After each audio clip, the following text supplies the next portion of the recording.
لیلۃ البراء اس لیے کہا جاتا ہے کہ اس میں اگر بندہ اللہ تبارک و تعالیٰ کے حضور حاضر ہو کر ٹھیک خشوع خضوع سے عبادت کرے اور اپنے سابق زندگی سے توبہ کرے، سابق گناہ زندگی میں جتنے گناہ ہوئے ہیں ان سب سے توبہ کرے، معافی مانگے اللہ تعالیٰ سے کہ اللہ مجھ سے جو گناہ ہوئے ہیں میں آپ کے بارگاہ میں اس سے معافی مانگتا ہوں، تو اس کو براءت حاصل ہو جاتی ہے، یعنی وہ بری ہو جاتا ہے، گناہوں سے بری ہو جاتا ہے، عذاب سے بری ہو جاتا ہے۔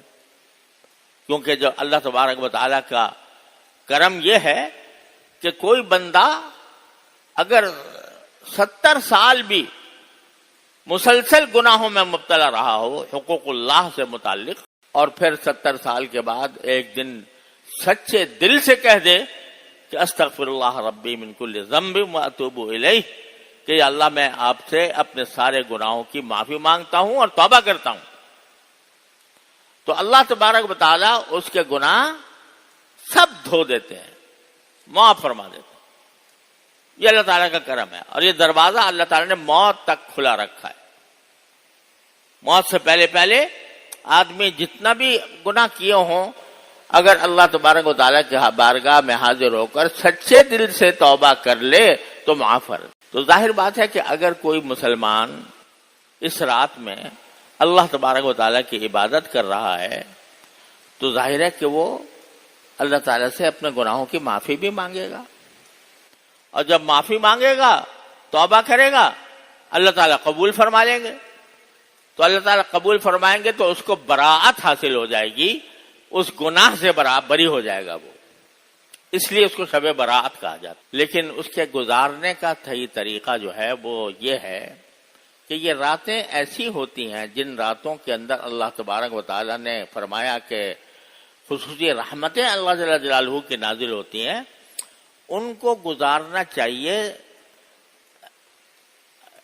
تنہائی میں اللہ تبارک و تعالیٰ کے حضور حاضر ہو کر۔ اس میں اسی وجہ سے کوئی اگر اجتماعی عبادت کی جائے، جیسے باقاعدہ جماعت کی جائے، جماعت نفلی نماز کی جماعت کی جائے، تو وہ مکروہ ہے، وہ جائز نہیں ہے۔ اور اسی طریقے سے اس میں اگر کوئی ایسا عمل کیا جائے کہ جو اجتماعی نوعیت کا ہو، وہ پسندیدہ نہیں ہے۔ بہت سے لوگ اس رات کو تقریروں میں، جلسوں میں، دعوتوں میں خرچ کر دیتے ہیں۔ ارے اس کا تو ایک ایک لمحہ قیمتی ہے، یہ اس میں خرچ کرنا، اس کو جلسوں میں تقریروں میں خرچ کرنا، اگر شب برات کے بارے میں لوگوں کو اس کی فضیلت بتانی ہے اور لوگوں کو اس پر آمادہ کرنا ہے کہ وہ اس رات سے فائدہ اٹھائیں، تو وہ رات کے آنے سے پہلے ہونا چاہیے۔ جب رات آ گئی تو اس کا ایک ایک لمحہ قیمتی ہے، اللہ تبارک و تعالیٰ نے اس کی بڑی اس میں عظمت رکھی ہے۔ لہذا یہ رات تو ایسی ہے کہ بندہ ہو اور اس کا اللہ ہو،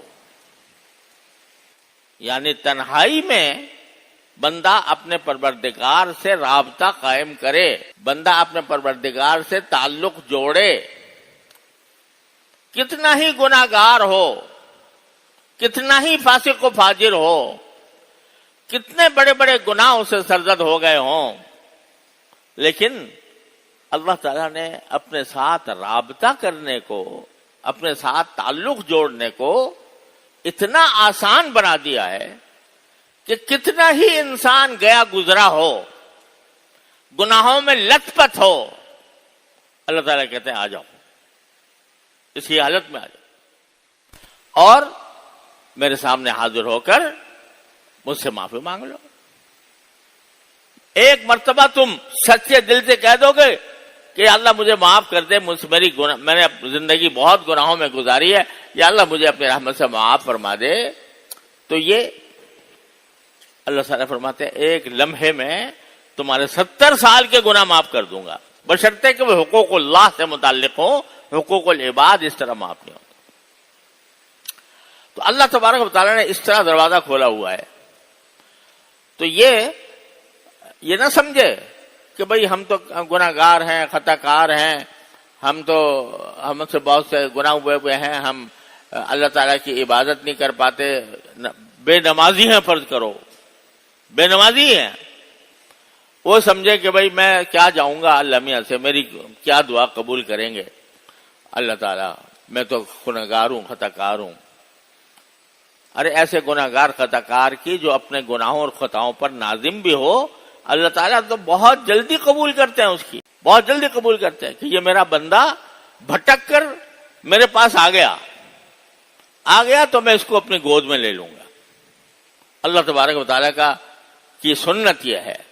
لہذا کوئی بندہ بھی یہ نہ سمجھے کہ میری ساری زندگی گناہوں میں گزری ہے، چند لمحات میں شب برات کے اندر اللہ تعالیٰ کی طرف رجوع کر کے گزار لوں گا تو کون سا تیر مار لوں گا اور اس سے کس طرح میرے ساری زندگی کے دلیدر دور ہو جائیں گے. یہ سب شیطان کا دھوکہ ہے.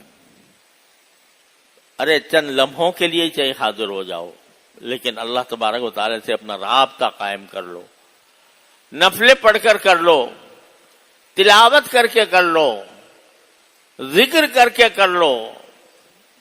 تیسرا کلمہ سبحان اللہ والحمد للہ ولا الہ الا اللہ واللہ اکبر ولا حول ولا قوت الا باللہ العلی العظیم.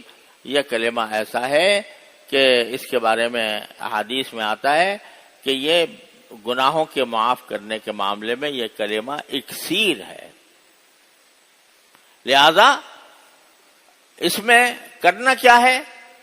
جتنا ہو سکے نفلی نماز اللہ تعالی کی بارگاہ میں. نفلی نماز میں کوئی صورت متعین نہیں ہے، کوئی خاص طریقہ متعین نہیں ہے، جیسے عام نمازیں پڑھتے ہیں اسی طرح پڑھیں. البتہ اگر کسی کو لمبی صورتیں یاد ہوں تو افضل یہ ہے کہ لمبی صورتیں پڑھے اور لمبی صورتیں پڑھ کر لمبے رکوع کرے، لمبے سجدے کرے. اور نفلی نمازوں میں جو رکوع میں اور سجدے میں دونوں میں مسنون دعائیں کرنا بھی جائز ہے.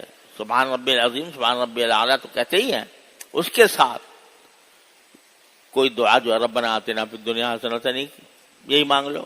اتنی جامع دعا ہے کہ دنیا میں بھی اچھا ہی دیجیے مجھے، آخرت میں بھی دیجیے، وقنا عذاب النار. تو وہ سجدے میں پڑھ کے کہہ لو، رکوع میں کہہ لو. جو دعائیں یاد ہوں قرآن کی دعائیں یا نبی کریم سرورت عالم صلی اللہ علیہ وسلم سے جو معصور دعائیں ہیں وہ مانگتے رہو، لمبے سجدے کر لو، لمبی رکعتیں پڑھ.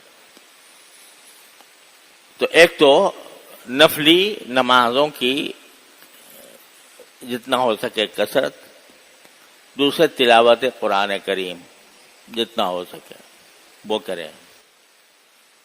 تیسرے ذکر چلتے پھرتے اٹھتے بیٹھتے. یہ میں نے جو کلمہ جو آپ کے سامنے پڑھا سبحان اللہ والحمد للہ ولا الہ الا اللہ واللہ اکبر ولا حول ولا قوت الا باللہ العلی العظیم، بس چلتے پھرتے اٹھتے بیٹھتے یہی پڑھتے رہیں. فضول چیزوں میں وقت کو ضائع نہ کریں. یہ تین کام تو ہیں بنیادی عبادتیں. چوتھا کام ہے دعا. اللہ تبارک و تعالی اس رات میں دعائیں بہت قبول فرماتے. تو اس وجہ سے اپنی ساری چھوٹی بڑی حاجتیں، اپنی حاجتیں، اپنے خاندان کی حاجتیں، اپنے ملک کی حاجتیں، اپنے قوم کی حاجتیں، اپنے ملت اسلامیہ کی حاجتیں، وہ سب اللہ تعالیٰ کی بارگاہ میں مانگنے کا اہتمام کریں. تو انشاءاللہ وہ دعائیں اللہ تعالیٰ کے ہاں قبول ہوں گی. ایک اور بات جو شب برات کے بارے میں مشہور ہے اور ہمارے ہاں اس کو تعبیر اس طرح کیا جاتا ہے کہ جس کا انتقال ہونے والا ہوتا ہے اگلے سال میں تو اس کا پتا کٹ جاتا ہے. یہ عام طور سے یہ جملہ مشہور ہے یہ محض پتہ نہیں کتنوں کے پتے کٹیں گے. مطلب یہ کہ کچھ پتہ نہیں ہے کہ کتنے لوگوں کے بارے میں فیصلہ ہوگا کہ بھئی اگلے سال میں ان کو دنیا سے بلانا ہے اپنے پاس. یہ بات جو ہے یہ بالکل بے اصل تو نہیں ہے، لیکن بہت مضبوط بھی نہیں ہے. ایک روایت ہے جس میں یہ آتا ہے کہ اس رات میں اللہ تبارک و تعالی سال بھر میں جتنے کام ہوتے ہیں وہ متعلقہ فرشتوں کے حوالے کر دیتے ہیں کہ بھئی کس کو کتنا رزق ملنا ہے اس سال میں. تو وہ جو رزق کے اوپر جو فرشتہ متعین ہے اس کو بتا دیتے ہیں کہ بھئی اس سال میں فلاں کو اتنا رزق دینا ہے. اور اسی طرح کس آدمی کو ابھی زندگی اس کی باقی ہے اور کس کی زندگی ختم ہونی ہے، تو اس کا معاملہ بھی اللہ تعالیٰ متعلقہ فرشتے کو حوالے کر دیتے ہیں. تو یہ ایک روایت ہے، اگرچہ سند کے اعتبار سے بہت زیادہ یہ مضبوط بھی نہیں ہے، لیکن ایک روایت ہے. تو بہرحال احتمال تو ہے کہ ایسا ہوتا ہو. ضعیف روایت بھی جو ہوتی ہے وہ بالکل ایسی نہیں ہوتی کہ ہمیشہ غلطی ہو. اس میں احتمال تو ہوتا ہے کہ شاید اگر چرابی کمزور ہے لیکن بات جو روایت کر رہا ہے وہ صحیح ہو. احتمال تو ہے. لہذا اس میں اگر بندہ اس رات میں یہ دعا کرے کہ یا اللہ آج آپ میرے اگلے سال کے تمام رزق کا فیصلہ کرنے والے ہیں، تو اللہ اپنے رحمت سے میرے رزق میں وسعت عطا فرما دیجئے، حلال رزق مجھے وسعت کے ساتھ عطا فرما دیجئے. تو اچھی کوئی حرج نہیں ہے اس یہ دعا کرنے میں. اور اسی طرح یہ دعا کرنے میں کہ یا اللہ اگر آپ نے میری زندگی مقدر فرمائی ہے اس سال میں، تو پھر میری زندگی کو جو باقی زندگی ہے اس کو آپ اپنے رضا کے مطابق ڈال دیں، اور مجھے اپنی اس باقی ماندہ زندگی میں ایسے اعمال کی توفیق عطا فرما دیجئے جو آپ کو راضی کرنے والے ہوں، تاکہ جب میں دنیا سے رخصت ہوں تو آپ کی مغفرت کا پروانہ لے کر رخصت ہوں. یہ دعا مانگنے میں کوئی حرج نہیں، لیکن حقیقت میں نے بتا دی کہ کوئی بہت پکی یا مضبوط روایت نہیں ہے. ایک ہے روایت، اور اس کی وجہ سے اس طرح کی دعا کر لینے میں کوئی حرج نہیں، بلکہ کرنی چاہیے.